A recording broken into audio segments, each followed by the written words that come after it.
ரூத்து அதிகாரம் 1. மோவாபு நாட்டில் எலிமலேக்கின் குடும்பம். நீதி தலைவர்கள் ஆட்சியாளராயிருந்த காலத்தில் நாட்டில் ஒரு கொடிய பஞ்சம் உண்டாயிற்று. யூதாவில் உள்ள பெத்லெஹேம் ஊரை சார்ந்த ஒருவர் பிழைப்பதற்கென்று தம் மனைவியையும் மைந்தர் இருவரையும் அழைத்து கொண்டு மோவாபின் நாட்டிற்கு சென்றார். அவர் பெயர் எலிமலேக்கு, அவர் மனைவி பெயர் நகோமி. மைந்தர் இருவரின் பெயர்கள் மக்லோன் கிலியோன் என்பன.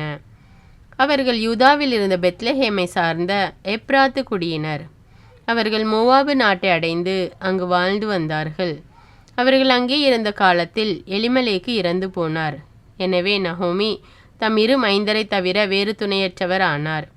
அவ்விருவரும் மோவாபு நாட்டு பெண்களை மணந்து கொண்டனர். ஒருவர் பெயர் ஒர்பா, மற்றவர் பெயர் ரூத்து. அவர்கள் பிழைக்க வந்து ஏறத்தாழ 10 ஆண்டுகள் ஆயின.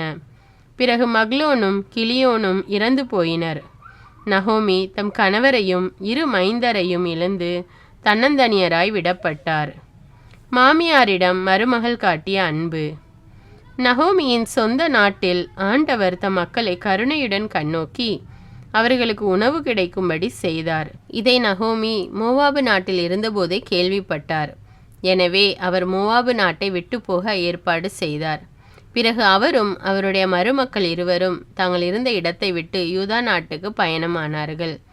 ஆனால் வழியில் நகோமி அவர்களிடம், உங்கள் தாய் வீட்டுக்கு திரும்பி செல்லுங்கள். இறந்தவர்களுக்கும் எனக்கும் நீங்கள் பரிவு காட்டியது போல் ஆண்டவரும் உங்களுக்கு பரிவு காட்டுவாராக. நீங்கள் இருவரும் மீண்டும் மனம் செய்து கொண்டு நலமுடன் இல்வாழ்க்கை நடத்த ஆண்டவர் அருள் புரிவாராக என்று சொல்லி அவர்களை அணைத்து முத்தமிட்டார். அவர்களோ கதறி அழுது, இல்லையம்மா, நாங்கள் உம்மோடு வந்து உம்முடைய இனத்தவரிடையே இருப்போம் என்றார்கள். அதற்கு நகோமி, மக்களே, நீங்கள் திரும்பி செல்லுங்கள். என்னோடு வருவதால் உங்களுக்கு என்ன பயன்? நீங்கள் மணந்து கொள்ள மீண்டும் மைந்தரை பெற்றுத்தர இனி என்னால் இயலுமா? மக்களே, திரும்பி செல்லுங்கள். எனக்கோ வயதாகிவிட்டது. கணவரோடு கூடி வாழும் பருவமும் கடந்து விட்டது. அவ்வாறன்றி பிள்ளை பிறக்கும் என்னும் நம்பிக்கை எனக்கு உண்டு என சொல்லி இன்றிரவே நான் கணவரோடு கூடி மைந்தரை பெற்றெடுத்தாலும் அவர்கள் பெரியவர்களாகும் வரையில் நீங்கள் வேறு யாரையும் மனம் செய்து கொள்ளாமல் அவர்களுக்காக காத்திருப்பீர்களா? மக்களே, வேண்டாம். ஆண்டவர் என்னை பெருந்துன்பத்தில் ஆழ்த்தியுள்ளார். என்னால் உங்களுக்கு நேர்ந்தவற்றிற்காக நான் மிகவும் வருந்துகிறேன் என்று சொன்னார். அதை கேட்டு அவர்கள் மீண்டும் கதறி அழுதார்கள். பிறகு ஓர்பா தம் மாமியாருக்கு முத்தம் கொடுத்து விட்டு திரும்பி சென்றார்.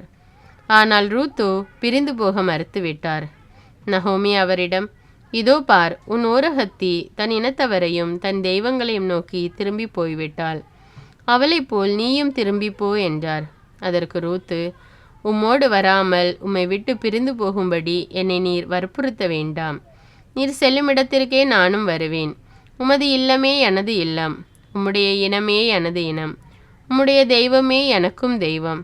நீர் எங்கே இறப்பீரோ அங்கேயே நானும் இறப்பேன். அங்கேதான் என் கல்லறையும் இருக்கும். சாவிலும் உம்மை விட்டு நான் பிரியேன். உம்மை பிரிந்தால் ஆண்டவர் என்னை தண்டிப்பாராக என்றார். ரூத்து தம்மோடு வர மன உறுதியுடன் இருப்பதைக் கண்டு நகோமி வேறொன்றும் கூறவில்லை. பின்னர் அவர்கள் தொடர்ந்து பயணம் செய்து பெத்லெஹேம் ஊரை அடைந்தார்கள். அங்கு அவர்கள் வந்து சேர்ந்ததும் அந்த ஊர் முழுவதிலும் பெரும் பரபரப்பு உண்டாயிற்று. ஊர் பெண்கள், இவள் நகோமிதானே என்று தங்களிடையே பேசி கொண்டார்கள். அவரோ, என்னை நகோமி என அழைக்காதீர்கள், மாறா என அழையுங்கள். நிறைவுடன் இங்கிருந்து சென்றேன். ஆனால் ஆண்டவர் என்னை வெறுமையாய் திரும்பி வர செய்தார். ஆண்டவர் என்னை தண்டித்து விட்டார். எல்லாம் வல்லவர் என் மீது துயரத்தை சுமத்தியுள்ளார். இப்படி இருக்க என்னை நகோமி என அழைப்பது ஏன் என்றார். இவ்வாறு நகோமியும் அவர் தம் மருமகளான மோவாபிய பெண் ரூத்தும் அந்நாட்டை விட்டு திரும்பி வந்தனர். அவர்கள் பெத்லெஹேம் ஊர் வந்து சேர்ந்தபோது வார்கோதுமை அறுவடை தொடங்கியிருந்தது. ரூத்து அதிகாரம் 2. அயல்நாட்டு பெண்ணுக்கு கிடைத்த பரிவு. நகோமிக்கு போவாசு என்ற உறவினர் ஒருவர் இருந்தார். அவர் செல்வமும் செல்வாக்கும் உடையவர், எலிமலேக்கின் வழியில் உறவானவர். ரூத்து நகோமியிடம், நான் வயலுக்கு போய் யார் என்னை கருணை கண் கொண்டு நோக்குவாரோ அவர் பின்னே சென்று கதிர்களை பொறுக்கி கொண்டு வருகிறேன். எனக்கு அனுமதி தாரும் என்றார். அவரும், போய் வா மகளே என்றார். ரூத்து ஒரு வயலுக்கு போய் அறுவடையாளர்கள் பின்னால் சென்று அவர்கள் சிந்திய கதிர்களை பொறுக்கி சேர்த்தார். தற்செயலாக அவர் போயிருந்த அந்த வயல் எலிமலேக்கிற்கு உறவினரான போவாசுக்கு உரியதாய் இருந்தது. சிறிது நேரம் கழித்து போவாசு பெத்லஹேமிலிருந்து அங்கு வந்து சேர்ந்தார். அவர் அறுவடையாளர்களை நோக்கி, ஆண்டவர் உங்களோடு இருப்பாராக என்றார். அவர்களும், ஆண்டவர் உமக்கு ஆசி வழங்குவாராக என்றார்கள். அவர் அறுவடையாளர்களின் கண்காணியிடம், இவள் யார் வீட்டு பெண் என்று கேட்டார். அதற்கு அறுவடையாளர்களுக்கு மேற்பார்வையாளராய் நியமிக்கப்பட்டிருந்த வேலையாள், இவள்தான் மோவாபு நாட்டிலிருந்து திரும்பியுள்ள நகோமியோடு வந்திருக்கும் மோவாபிய பெண். அறுவடையாள்களின் பின்னே சென்று சிந்தும் கதிர்களை பொறுக்கிக் கொள்வதற்கு என்னிடம் அனுமதி கேட்டாள். காலை முதல் இதுவரையில் அவள் சிறிதும் ஓய்வின்றி கதிர் பொறுக்கிக் கொண்டிருந்தாள். இப்போதுதான் அவள் பந்தல் நிழலில் சற்று ஓய்வெடுத்து கொண்டிருக்கிறாள் என்றார். பிறகு போவாசு ரூத்தை நோக்கி, பெண்ணே, நான் சொல்வதை கேள். இந்த வயலை தவிர வேறு எந்த வயலுக்கும் போய் நீ கதிர் பொறுக்க வேண்டாம். என் வயலில் வேலை செய்யும் பெண்களுடன் இங்கேயே இரு. அறுவடையாளர்கள் வேலை செய்யும் இடத்தை நன்றாக கவனித்து அங்கே போய் அவர்கள் பின்னால் கதிர் பொறுக்கும் பெண்களோடு நீயும் இரு. எந்த வேலைக்காரனும் உனக்கு தொந்தரவு கொடுக்க கூடாதென நான் கட்டளையிட்டிருக்கிறேன். உனக்கு தாகம் எடுத்தால் அவர்கள் நிரப்பி வைத்துள்ள பாண்டங்களிலிருந்து தண்ணீர் அருந்திக்கொள் என்றார். ரூத்து போவாசின் பாதங்களில் வீழ்ந்து வணங்கி, என்னை ஏன் இவ்வாறு கருணை கண் கொண்டு நோக்குகிறீர்? அயல் நாட்டு பெண்ணாகிய என்னை ஏன் இவ்வளவு பரிவுடன் நடத்துகிறீர் என்று கேட்டார். போவாசு, உன் கணவன் இறந்ததிலிருந்து உன் மாமியாருக்காக நீ செய்துள்ள அனைத்தையும் கேள்விப்பட்டேன். உன் தந்தையையும் தாயையும் சொந்த நாட்டையும் துறந்துவிட்டு முன்பின் தெரியாத ஓர் இனத்தாருடன் வாழ நீ வந்திருப்பது எனக்கு தெரியும். நீ செய்துள்ள அனைத்திற்கும் ஆண்டவர் உனக்கு தகுந்த பலன் அளிப்பார். இஸ்ரேலின் கடவுளான ஆண்டவருடைய இறக்கைகளின் அரவணைப்பை நீ தேடி வந்திருக்கிறாய். அவர் உனக்கு முழு நிறைவான பலனை அருள்வார் என்றார். அதற்கு ரூத்து, ஐயா, கருணை மிகும் கண் கொண்டு நோக்குகின்றீர். உம்முடைய பணிப்பெண் அல்லாத என்னை கனிமொழி கொண்டே தேற்றுகின்றீர் என்றார். உணவு வேலை வந்ததும் போவாசு ரூத்திடம், இங்கே வந்து இந்த அப்பத்தை எடுத்து புளித்த திராட்சை ரசத்தில் தோய்த்து சாப்பிடு என்றார். அவரும் அவ்வாறே போய் அறுவடையாள்களுடன் உட்கார்ந்து கொண்டார். போவாஸ் அவருக்கு வறுத்த பயரும் கொடுத்தார். அவர் பசி தீர உண்ட பின்னும் சிறிதளவு உணவு எஞ்சியது. பிறகு அவர் மீண்டும் கதிர் பொறுக்க எழுந்து சென்றார். போவாசு தம் அறுவடையாள்களிடம், அரிக்கட்டுகள் கிடக்கும் இடத்தில் அவள் கதிர் பொறுக்கட்டும், அவளை யாரும் அதட்ட வேண்டாம். மேலும் கட்டுகளிலிருந்து சில கதிர்களை உருவி போட்டு விடுங்கள், அவள் பொறுக்கி கொள்ளட்டும், யாரும் அவளை தடுக்க வேண்டாம் என்று கட்டளையிட்டார். அவருடைய வயலில் ரூத்து மாலை வரை கதிர்களை பொறுக்கி சேர்த்தார். அவற்றை தட்டி புடைத்து நிறுத்தபோது வார்கோதுமை ஏறத்தாழ 20 படி இருந்தது. அவர் அதை எடுத்துக்கொண்டு ஊருக்குள் சென்று தம் மாமியாரிடம் காட்டினார். அவர் உண்ட பின் எடுத்து வைத்திருந்த உணவையும் அவரிடம் கொடுத்தார். அவர் தம் மாமியார் அவரிடம், இன்று எந்த வயலில் கதிர் பொறுக்கினாய்? அது யாருடைய வயல் என்று கேட்டுவிட்டு, உனக்கு பரிவு காட்டியவருக்கு ஆண்டவர் ஆசி வழங்குவாராக என்றார். ரூத்து தம் மாமியாரிடம், தாம் கதிர் பொறுக்கின வயல் இன்னாருடையது என்பதை தெரிவிப்பதற்காக, நான் இன்று கதிர் பொறுக்கின வயலின் உரிமையாளர் போவாசு என்றார். நகோமி அவரிடம், அப்படியா? வாழ்வோருக்கும் இறந்தோருக்கும் என்றும் பேரன்பு காட்டும் ஆண்டவர் அவருக்கு ஆசி வழங்குவாராக என்றார். மேலும் அவர், போவாசு நமக்கு நெருங்கிய உறவினர், நம்மை காப்பாற்றும் கடமையுள்ள முறை உறவினருள் ஒருவர் என்றார். மோவாபியரான ரூத்து மீண்டும் அவர் அறுவடை முடியும் வரை தம்முடைய ஆள்களுடன் நான் கதிர் பொறுக்கி கொள்ளலாம் என்று என்னிடம் சொன்னார் என்றார். நகோமி தம் மருமகள் ரூத்திடம், ஆம் மகளே, நீ அவருடைய பணிப்பெண்களோடு இருப்பதுதான் நல்லது. வேறொருவனது வயலுக்கு நீ போனால் அங்குள்ள ஆண்கள் உனக்கு தொந்தரவு கொடுக்கக்கூடும் என்று சொன்னார். அவ்வாறே ரூத்து போவாசின் பணிப்பெண்களை விட்டு பிரியாதிருந்து வார்கோதுமையும் கோதுமையும் அறுவடையாகும் வரை கதிர் பொறுக்கி வந்தார். தம் மாமியாருடனேயே தங்கியிருந்தார். ரூத்து அதிகாரம் 3. ஆண்டவரின் ஆசி. ஒரு நாள் மாமியாராகிய நகோமி ரூத்திடம், நீ இல்வாழ்க்கையில் ஈடுபட்டு மகிழ்ச்சியுடன் இருக்குமாறு செய்வது என் கடமை அல்லவா? போவாசு நமக்கு உறவினர், அவருடைய பணிப்பெண்களோடு தான் நீ இத்தனை நாள்களும் இருந்தாய். நான் சொல்வதை கவனமாய் கேள். இன்றிரவு அவர் களத்தில் வார்கோதுமையை தூற்றி கொண்டிருப்பார். நீ குளித்துவிட்டு எண்ணெய் தடவி கொண்டு உன்னிடமுள்ள ஆடைகளில் மிகவும் நல்லதை உடுத்திக்கொள். பின்னர் அவருடைய களத்துக்கு போ. ஆனால் அவர் உண்டு குடிக்கும் வரை அவர் கண்ணில் படாமல் இரு. அவர் படுக்கும் இடத்தை பார்த்து வைத்துக்கொள். அவர் உறங்கியதும் நீ சென்று அவர் கால்களை மூடியிருக்கும் போர்வையை விலக்கிவிட்டு அங்கேயே படுத்துக்கொள். அதற்கு மேல் நீ செய்ய வேண்டியதை அவரே உன்னிடம் சொல்வார் என்றார். ரூத்து, நீர் சொல்லி தந்த அனைத்தையும் நான் செய்கிறேன் என்றார். அவ்வாறே ரூத்து அந்த களத்துக்கு சென்று தம் மாமியார் சொல்லி தந்த அனைத்தையும் செய்தார். போவாசு உண்டு குடித்து மகிழ்ச்சியாயிருந்தார். பிறகு அவர் தானிய குவியல் ஒன்றின் அருகே சென்று உறங்குவதற்காக படுத்து கொண்டார்.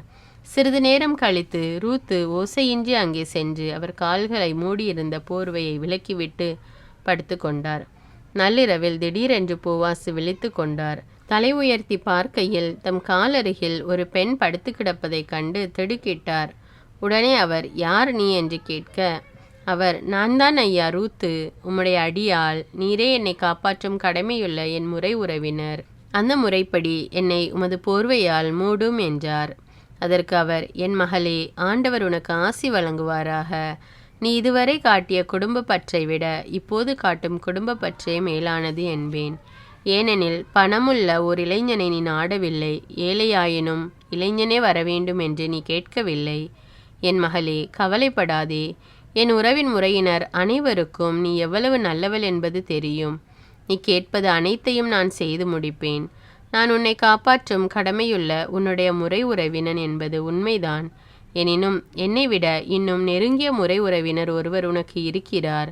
இந்த இரவு கழியும் வரை நீ இங்கேயே இரு. காலையில் அவர் உன்னுடைய முறை உறவினராக தம் கடமையை ஏற்றுக்கொள்ள முன் வருவாரானால் நல்லது. அவர் ஏற்றுக்கொள்ளாவிடில் நானே அக்கடமையை ஏற்றுக்கொள்வேன். வாழும் ஆண்டவர் மேல் இதை ஆணையிட்டு கூறுகிறேன். பொழுது புலரும் வரை இங்கேயே படுத்திரு என்றார்.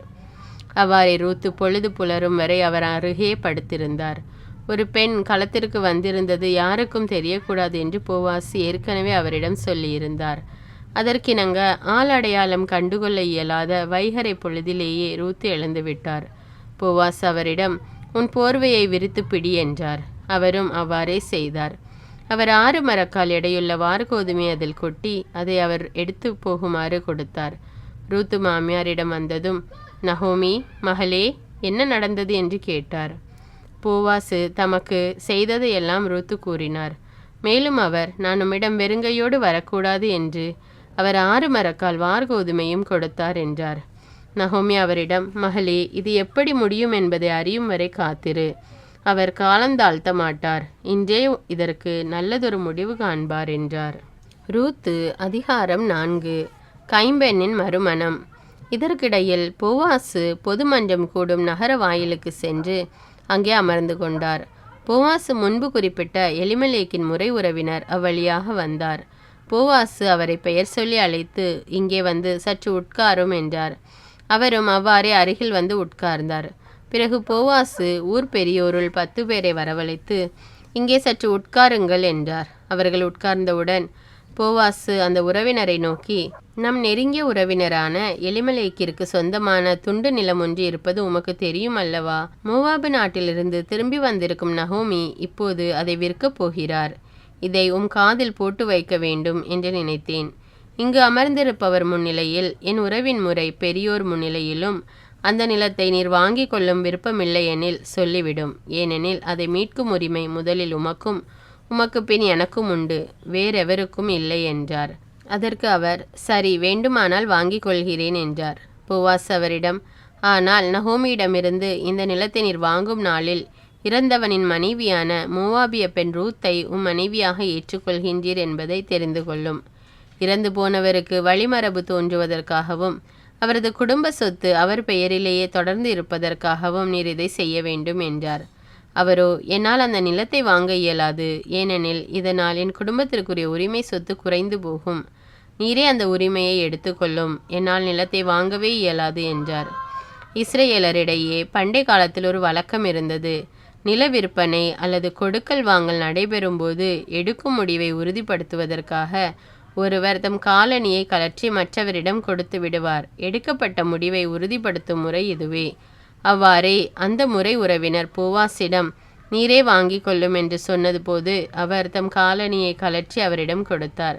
அதன்பின் போவாசு அங்கிருந்த பெரியோரையும் மற்றெல்லோரையும் நோக்கி, நான் எலிமெலேக்கு, கிலியோன், மக்லோன் ஆகியோருக்கு உரிமையான அனைத்தையும் நகோமியிடமிருந்து வாங்கிவிட்டேன். இதற்கு இன்று நீங்களே சாட்சி. மேலும் மக்லோனின் மனைவியாயிருந்த மோவாபிய பெண் ரூத்தை என் மனைவியாக ஏற்றுக்கொள்கிறேன். இறந்தவரின் உரிமை சொத்து அவர் பெயரிலேயே தொடர்ந்து இருக்கவும், அப்பெயர் அவருடைய உறவின் முறையிலும் ஊரிலும் நீடித்திருக்கவும் இதை செய்கிறேன். இதற்கும் நீங்கள் இன்று சாட்சி என்றார். அதற்கு நகர வாயிலில் இருந்த பெரியோரும் மற்றெல்லோரும், ஆம், நாங்கள் சாட்சிகள். இஸ்ரவேலின் குடும்பம் பெருக செய்த ராக்கேல் லேயாள் இருவரைப் போல உமது இல்லம் புகுந்திடும் இந்த பெண்ணும் இருக்கும் வண்ணம் ஆண்டவர் அருள்க. எப்ராத்தில் வளமுடன் நீர் வாழ்க, பெத்லெஹேமில் புகழுடன் நீர் திகழ்க. ஆண்டவர் இந்த பெண் வழியாக அருளும் பிள்ளைகளால் உமது குடும்பம் யூதா தாமார் மகனாம் பெரெட்சு குடும்பம் போன்று விளங்குவதாக என்று வாழ்த்தினர். இவ்வாறு போவாசு தாம் சொன்னபடியே ரூத்தை தம் வீட்டுக்கு அழைத்து சென்று அவரை மணந்து கொண்டார். அவர்கள் கூடி வாழ்ந்தபோது அவர் கருத்தரிக்க ஆண்டவர் அருள் கூர்ந்தார். ரூத்து ஒரு ஆண்மகவை பெற்றெடுத்தார். ஊர் பெண்கள் நகோமியை பார்த்து, ஆண்டவர் திருப்பெயர் போற்றி போற்றி, உன்னை காக்கும் பொறுப்பினை உடையான் ஒருவனை அவர்தாம் அருளியுள்ளாரே. இஸ்ரவேலில் அவனது பெயரும் புகழுடன் ஓங்கி திகழுவதாக. புதுவாழ்வு உனக்கு அன்னவன் தருவான், முதுமையில் உனக்கு அன்னமும் அளிப்பான். உன் பால் கொண்ட அன்பால் உனக்கு மைந்தர் எழுவரின் மேலாய் விளங்கும் மருமகள் அவனை ஈன்றவள் அன்றோ என்று வாழ்த்தினார்கள். நகோமி குழந்தையை கையில் எடுத்து மார்போடு அணைத்து கொண்டார். அவரே அதை பேணி வளர்க்கும் தாயானார். சுற்றுப்புற பெண்கள் நகோமிற்கு ஒரு மகன் பிறந்துள்ளான் என்று சொல்லி அவனுக்கு ஓபேது என்று பெயரிட்டார்கள். அவனே தாவிதின் தந்தையான ஈசாயின் தந்தை. பேரேட்சின் வழித்தோன்றல்களின் அட்டவணை இதுவே.